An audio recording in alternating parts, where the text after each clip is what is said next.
Bah, salut Picajo. Alors, on va commencer l'interview. Je vais te poser une question vis-à-vis de ton nom d'artiste, Picajo. Pourquoi tu as choisi ce nom? Ah là, bah en fait, c'est une moquerie en fait. C'est de la dérision quoi. C'est un pote qui se foutait de ma gueule et puis parce que je payais tout le temps. Et comme mon prénom c'est Jo, l'autre il a dit Picajo et puis au bout d'un moment je me suis énervé, j'ai dit bon bah Picajo allez hop. C'est bon. C'est que ça en fait. Il y en a d'autres qui trouvent d'autres trucs là-dessus, qui font les comparaisons, mais la vérité c'est ça quoi. Ok. Du coup, pourquoi tu peins en fait? Qu'est-ce que tu trouves quelque chose dans la peinture que tu trouves pas ailleurs? Alors là c'est hyper important quoi. Si j'ai pas la peinture, je me fais chier quoi. Je me fais chier dans la vie quoi. Je sais pas, moi, je vois les gens, ils font plein de choses, je trouve ça bravo quoi, toi, mais bah ouais, je me retrouve vachement mieux dans la peinture, avec un miroir, tu vois, comme Rembrandt, avec du recul aussi quoi. Ok. Est-ce que tu peux me raconter ton parcours? Alors, le parcours, en fait, il n'était pas terrible, quoi, au départ. Puis, voilà, braquage de banque avec un pistolet à bouchon, accusé, tu dis que t'es innocent, tu crois pas, enfin, toi, au bout d'un moment, ça te gonfle, quoi. Et puis à la fin, bah, quand je pouvais plus m'évader, je faisais chier tout le monde avec la peinture. Parce que je suis un chien. Du coup, ça t'a apporté quoi comme expérience à la prison? Eh ben, beaucoup de choses avec la peinture. Ouais. Le banditisme, bon, maintenant on zappe, mais la peinture, ouais. Bah, déjà, j'étais respecté à cause de ça, quoi. Ouais. Tu vois,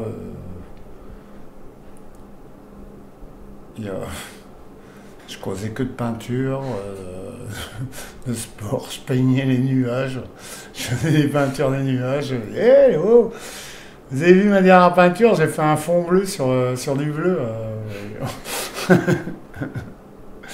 C'était cool, quoi. Voir, tu vois, à sortir, parce qu'il y avait des stages en centrale à l'île de Ré. Et je me suis fait des bonnes marades, mais ça, ils ne savent pas en art contemporain. J'ai sorti toutes les planches de dessin, c'était en pain, c'était des planches de dessin. Et les mecs, ils me demandaient de faire leurs portraits sur les planches à dessin. Et ils sortaient ça au parloir pour leur famille. Et au bout d'un moment, dans les stages, il n'y avait plus de planches à dessin. Et là, je me suis marré quand il y avait 3 stages. Il y a au moins 40 peintures qui se sortaient au parloir sur. Ça, je trouve ça trop drôle, quoi. Et ils emmenaient ça chez eux, et un petit peu comme une icône dans une caravane, quoi, tu vois. Pour moi, c'était important, quoi. C'est ça qui me tenait, quoi. Et je me disais, là, je rends service, et je suis pas inutile, quoi. Je sais pas si on doit être utile en prison, mais. Donc tu viens juste de me parler de ton expérience en prison. Et quelle répercussion ça a eu sur ton art, du coup? Déjà, c'est s'en sortir, quoi. Mais bien, quoi. Quand tu restes. Ouais, quand tu restes 15 années, que tu comptes les minutes tous les jours, en te demandant qu'est-ce que tu vas foutre dans ta journée, ça développe l'imagination et du coup, moi je récupère tout ça, quoi. Je crois qu'en chacun de nous, on n'exploite pas tout, quoi. Et je vais pas dire que merci la prison, quoi, mais. En gros, c'est ce qui t'a permis de tenir, vu que t'avais pas vraiment d'attache. Si j'ai bien compris, ouais. Ben, tu t'es réfugié là-dedans et c'est ça qui t'a fait tenir, quoi. Ouais. la peinture, comme quelqu'un qui attend sa femme de l'autre côté, bah, toi Ouais, c'était la peinture. l'évasion, la peinture. Ouais, voilà. Ouais, c'est un beau morceau, quoi. Maintenant, c'est le présent qui me touche, quoi. Donc aujourd'hui, on peut remarquer que tu fais beaucoup de portraits. J'aime bien l'enfance, en fait. Ouais. Que l'enfance, j'ai pas eu d'enfance. Et du coup, j'ai envie de me retrouver là-dedans, quoi. C'est que ça, quoi. Déjà, j'ai mes gosses. Ça me sert, ils sont toujours devant moi. Ça paraît bête, quoi. Quand je vois dans l'histoire de l'art, ils mettent dans les bouquins Gauguin a fait son gamin, à la tête de son gamin. Moi, j'ai dû faire 400, 500 peintures à partir de mes gamins, quoi. Donc ça me fait trop marrer, quoi. Ou que Van Gogh mangeait des patates, moi je mange des spaghettis, enfin pas. C'est bon.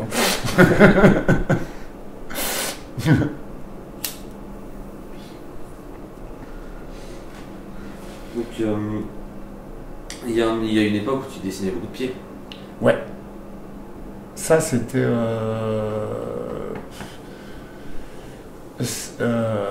Comme chaque acte, on fait pas exprès, quoi.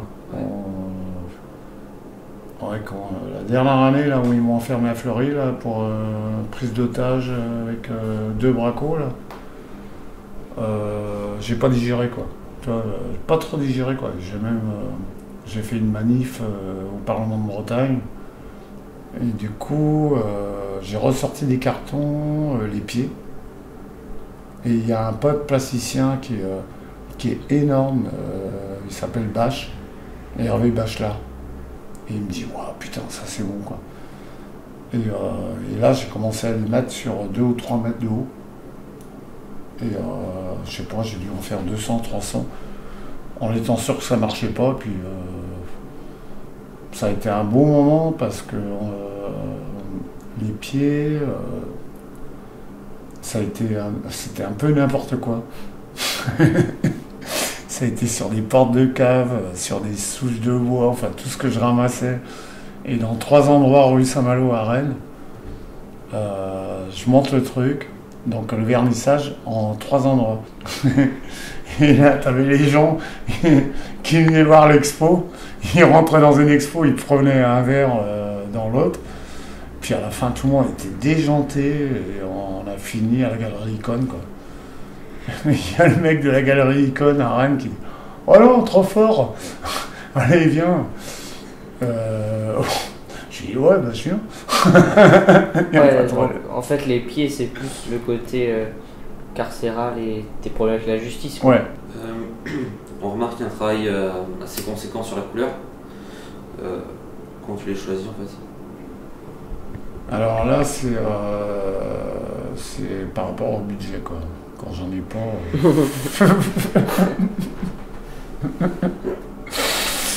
Du coup, comme je veux pas faire de la croûte, ça m'arrive. Je pense que j'ai fait un peu de croûte.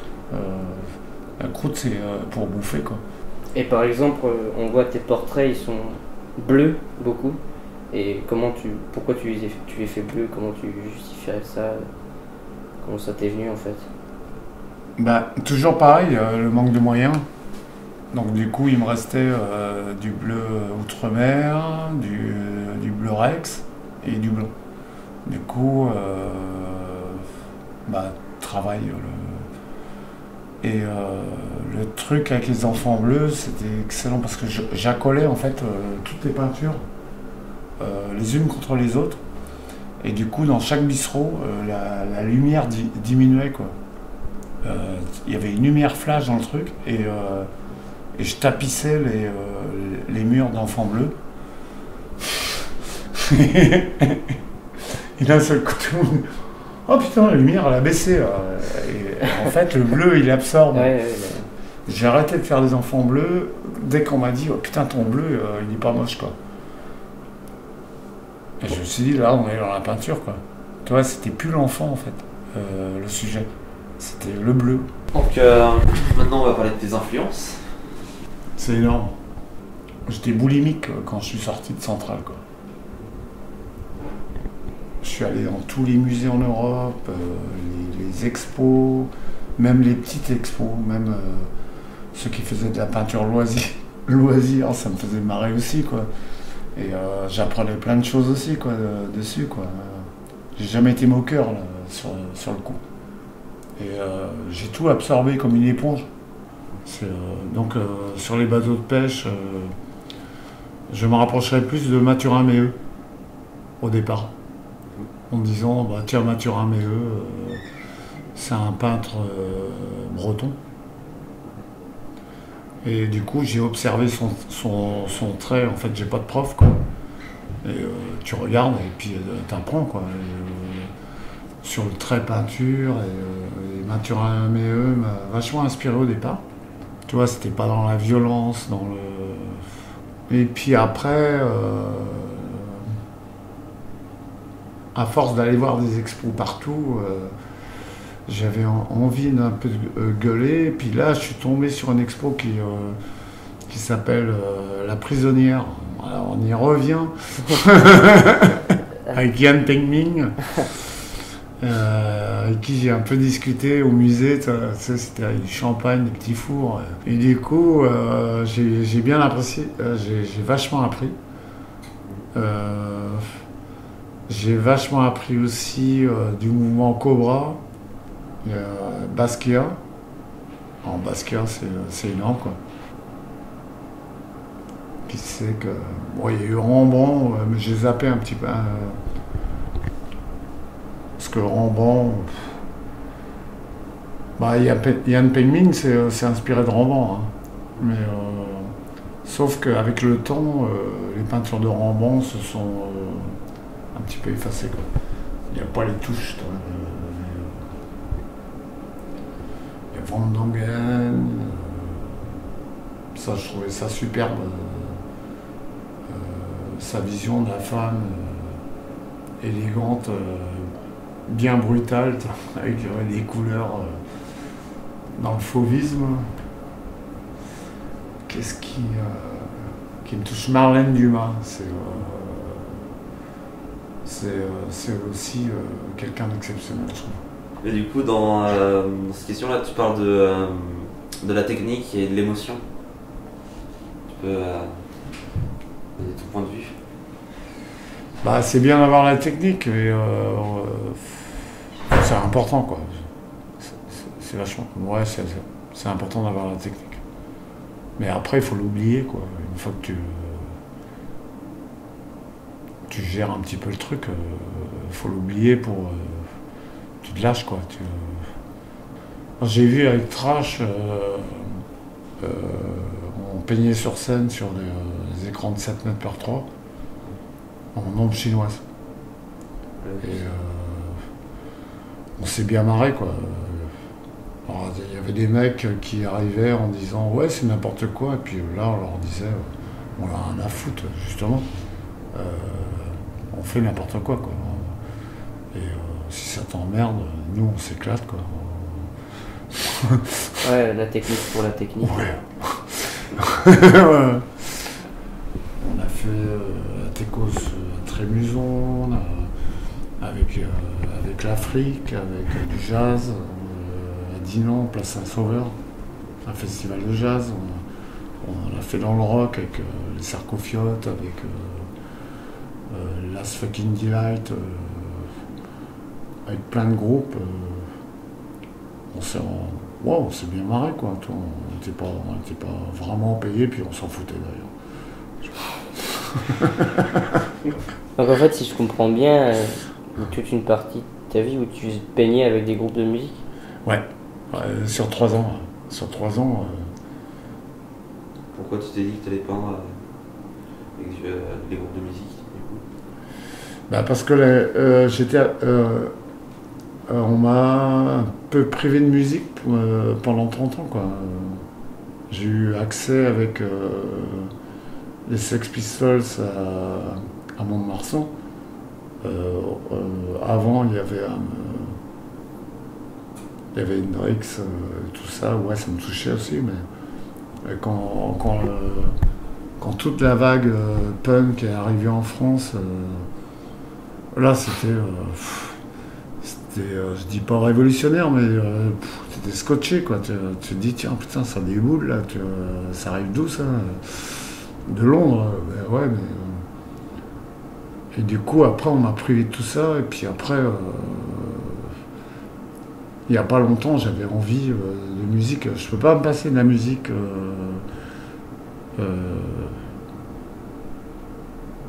je peux pas me passer de la musique. C'est comme la peinture, mais c'est un autre usage, mais tu pourrais pas t'en passer non Ouais. plus. Comme l'écriture aussi. Comme... Tu vois, l'écriture tous les matins, je fais quoi, une quinzaine de pages, quoi, en me réveillant, en prenant le café. Et du coup, là tu nous parles d'écriture, t'as sorti un livre. Ouais. Saute le mur. Ouais. En fait, c'est un peu subversif, ça invite tout le monde à se barrer. Tu vois, si t'aimes pas ta femme, casse-toi, et puis à l'inverse, c'est pareil, quoi. Qu'est-ce que tu vas te faire chier à rester avec quelqu'un qui... pourquoi? Pour du matériel? Je sais pas trop. Mais, moi, je comprends pas, quoi. Quels sont tes projets futurs et actuels? Il y a un projet qui me paraît assez commercial, c'est récupérer les archives carcérales, en fait. Pour faire quoi? Je vais récupérer tous les films qu'ils ont fait sur moi, les écoutes téléphoniques,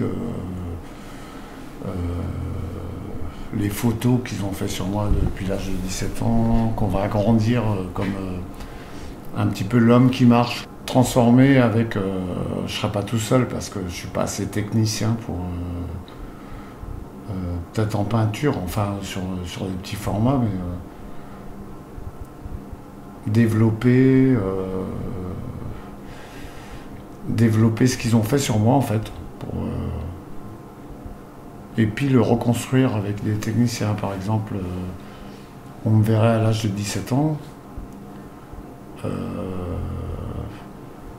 ou avec une cagoule.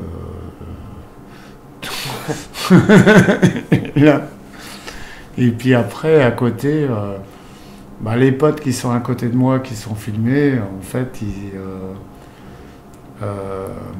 ne seraient pas vus.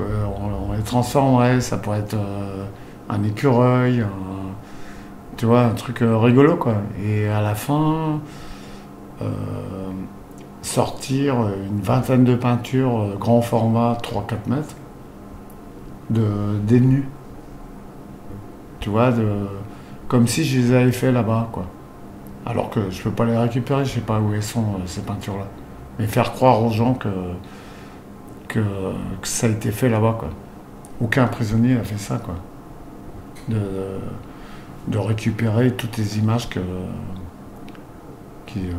ont fait, quoi. Puis je sais qu'il y en a, quoi.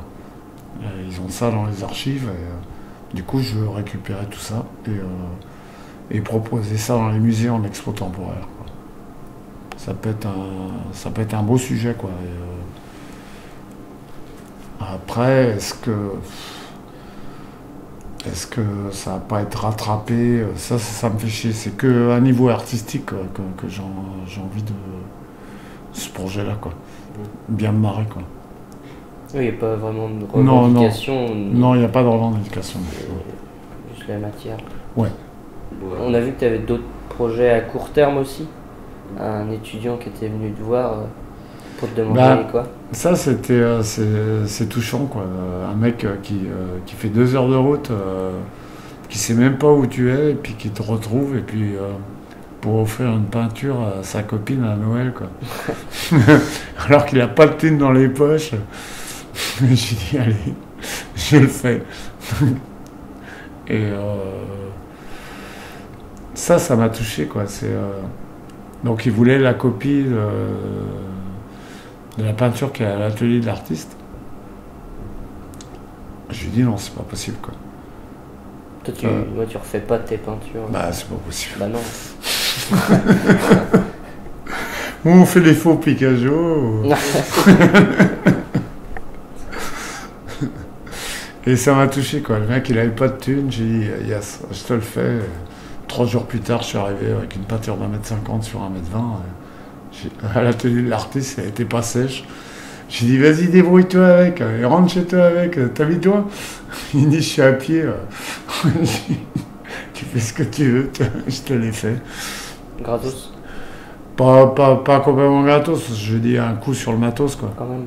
Mais, Ouais, d'accord. je lui dis, écoute, fais un effort quand même, quoi. Non, mais je demande Mais comme je ça. trouvais ça bien, ouais. Touchant, quoi. Toi, un truc comme ça, quoi. C'est La genre- démarche aussi. Ouais. Et le mec, il a carrément adhéré dès qu'il a vu la peinture. Il dit, ah ouais, ça n'a rien à voir avec l'original à l'atelier de l'artiste, quoi.